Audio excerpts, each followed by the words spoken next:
আজ ঘুম থেকে উঠতে অনেকটাই দেরি হয়ে গেছে, শাশুড়ি মা সমস্ত বাসি কাজগুলো করে ফেলেছে। হ্যালো এভরিওয়ান, কেমন আছো সবাই? আশা করি তোমরা সবাই ভালো আছো, আমিও ভালো আছি। নতুন একটা মিনি ব্লগে তোমাদের সবাইকে ওয়েলকাম জানাচ্ছি। আজ শুক্রবার, ভোর 6:30টার সময় ঘুম থেকে উঠে এক কাপ গরম চা খেয়ে স্নান করে পুজো টুজো করে চলে দুধটা গরম করতে বসে দিয়েছি। তারপর সকালের খাবার দাবার শেষ করে এখন সবজি কাটতে বসছি। আজকে রান্না করব ডিমের ঝোল, পেঁপে ভাজা, আলু বেগুন কাঁচকলার সঙ্গে পুঁই ডাঁটা দিয়ে হিংচে শাকের দিকে আলু আর ডিমটা সেদ্ধ করতে বসিয়ে দিয়ে একদিকে ভাত বসিয়ে দিয়েছি। তারপর চলে এসেছিলাম চচ্চড়ির জন্য সবজি কাটতে। সবজি প্রায় কাটাই শেষ হয়ে গেছে। পেঁপেটা কাটার পর দেখলাম পেঁপেটা পেকে গেছে। তার জন্য শাশুড়িমাকে জিজ্ঞেস করলাম পাকা অংশটা কি করব, না কেটে ফেলো, সবাই মিলে পাকা অংশটা আমরা খেয়ে নিব আর কাঁচা অংশটা ওটা ভাজা। পাকা অংশটাকে কেটে সবাই মিলে খেয়ে নিয়েছি। কাঁচা অংশটাকে ছোট ছোট পিস করে এখন হলুদ নুন মাখিয়ে নিয়েছি আর কড়াইটাও গরম করে নিয়েছি। কড়াইটা গরম করার পর সবগুলোকে এক এক করে ছেড়ে দিয়েছি। এখন কিছুক্ষণ নাড়াচাড়া করার পর ঢাকনা দিয়ে এটাকে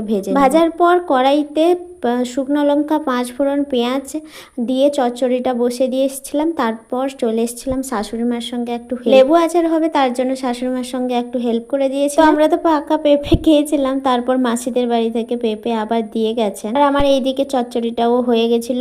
তো এখন চচ্চড়িটা হয়ে যাওয়ার পর তুলে নিয়েছি। কড়াইটা ধুয়ে নেওয়ার পর ওর মধ্যে তেল দিয়ে এখন ডিমগুলো আর আলুগুলোকে ভালোভাবে ভেজে নেওয়ার পর অল্প পরিমাণে তেল দিয়ে তারপর বাটা মশলাগুলো শাশুড়ি মা সমস্ত কিছু বেটে রেখেছিলেন, তো ওইগুলো সব দিয়ে দিলাম। পেঁয়াজ রসুন আদা সমস্ত কিছু আর টমেটো তার সঙ্গে মেশানো ছিল, তো সব কিছু দিয়ে এখন নাড়াচাড়া করার পর অল্প পরিমাণে হলুদ আর লঙ্কার গুঁড়ো দিয়ে দিলাম। তো মশলাটাকে নাড়াচাড়া করার পর ওর মধ্যে ডিমগুলোও দিয়ে দিলাম। ডিম আলু কিছুক্ষণ ধরে ভাজলাম আর অল্প পরিমাণে নুন দিয়ে জল ঢেলে খাওয়ার পর ঘুমিয়ে পড়েছিলাম। আর তারপর দেখতে পাই বিকালবেলা মুষলধারে পুরো বৃষ্টি। বিকালে বেদানা ছাড়িয়েছিলাম, তো সেই বেদানাগুলো এখন বসে বসে করে নেওয়ার পর এখন ঠাকুর ঘরে চলে এসেছি। সন্ধ্যা এখন 6:30 বাজে, এখন সন্ধ্যাটাও দিয়ে নিচ্ছি। তাই এখনো পর্যন্ত বাইরে কিন্তু বৃষ্টি কমেনি, তাই জানালাগুলোও এখনো বন্ধ করে রেখেছি। তারপর আজকে যেহেতু বিড়াল দুধ খেয়ে নিয়ে গেছে, সেই জন্য দুধ চা আর বানাতে পারলাম না, সেই জন্য আমি একটা লিকার চা বানিয়ে নিয়েছিলাম। তা না খেলে কেমন একটা লাগে আমার,